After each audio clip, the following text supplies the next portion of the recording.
Ya está.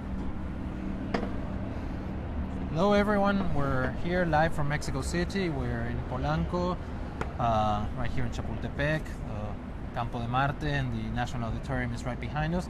And so I'm Daniel Kerner, and this is Carlos Petersen with me, and we're here in Mexico in a pretty interesting and tumultuous time, with a lot going on, especially given the recent developments in the U.S. I would say that there's enormous uncertainty and anger here in Mexico City with what's happening in the U.S. Uncertainty because Mexico's development strategy and economic policy over the past 30 years has essentially been focused on integration with the U.S., which in many ways has been very successful. Mexico has really transformed into a manufacturing and export power, mostly to the U.S., but has also become not only very integrated, but also very dependent on the U.S., with 80% of its exports, 50% of its imports. It's interesting that NAFTA in many ways and the integration to the U.S. was designed in Mexico not only to recognize the importance of the U.S. market and just the U.S. presence and being so close to it, but also to prevent populism and protectionism to come back into Mexico. And very few people would have thought back in the 1990s, where NAFTA was being negotiated and was approved, that the protectionist and populist forces were going to come from Washington and not from Mexico City. But essentially there's enormous uncertainty here because no one really knows what's going to happen with the U.S.-Mexico relationship. I think there was hope in the government that eventually President Trump was going to moderate, that there was going to be maybe some changes to the trade agreement, but everything would remain more or less intact. But developments over the past week have essentially, make a lot of people convinced that things are going to be much more difficult. There was a meeting between the two presidents scheduled for yesterday that didn't happen after Trump insisted that Mexico pay for a wall that of course Mexico is in absolutely no position to pay. And negotiations over NAFTA haven't even started.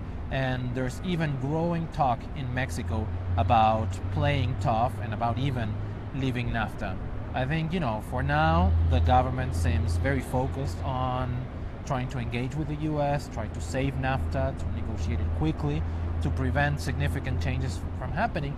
But that's becoming increasingly hard. It's becoming increasingly hard because clearly they don't have a friendly interlocutor in Washington.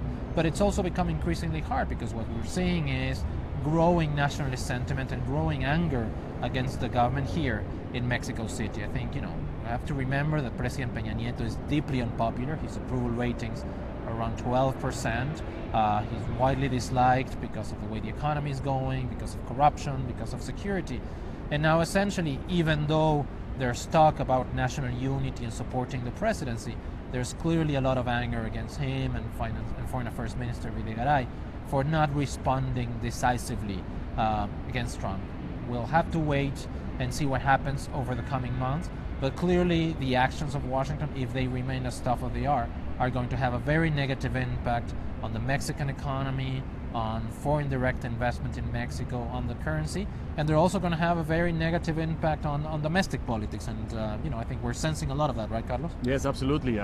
We landed here in Mexico City a couple of days ago, and since we got here, we have been seeing protests all over the city, like organized groups from the agricultural sector, from transports, really going to the streets, protesting not only because of the anger related to the Trump administration, but mostly because of internal factors, right? The government implemented a very unpopular policy of hiking gasoline prices at the beginning of the year, and that has fueled a lot of anger on the back of other issues that Daniel just mentioned, like the sluggish economic growth and growing security problems around the country. And this discontent and this demand for change is actually fueling the opposition and the most radical side of the opposition ahead of the 2018 presidential election. So we see right now Andrés Manuel López Obrador, which is the leftist candidate, taking a stronger position in the polls and looking as the better positioned candidate ahead of the 2018 elections. And this is something that we will continue to see as people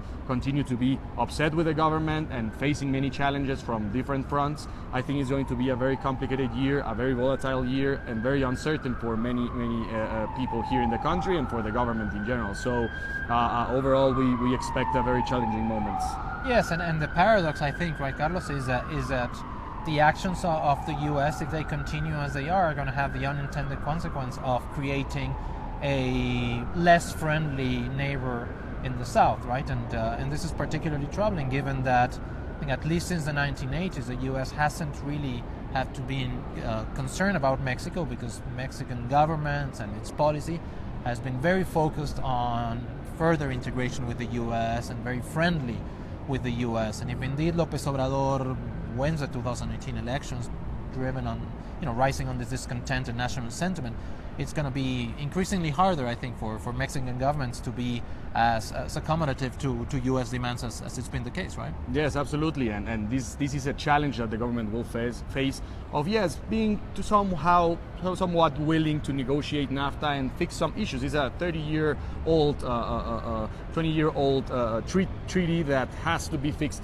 to some regards. So the government is willing to do that, but at the same time, the wall and who's going to pay for that is going to make a lot of noise, and you're going to upset a lot of people, and that could fuel López Obrador even further. So yes, we're going to see a very interesting year coming ahead in Mexico, and for sure in the whole North America region. No, for sure, and it's going to be I think a deep change, because if you walk around Mexico City, essentially what you see is American brands and American companies and American restaurants and American hotels, and you feel a little bit like you're in the U.S. even though you're not, and there's a lot of differences. And I think that's, to a certain extent, being part of the success of NAFTA. And that it's not going to be difficult to change, of course, but maybe part of the unintended consequences as well of Trump's actions. Yeah, absolutely. The uncertainty and question marks all over the place. All right, excellent. Well, it's a nice day, so we'll just continue to enjoy it. Thank you for joining. See ya.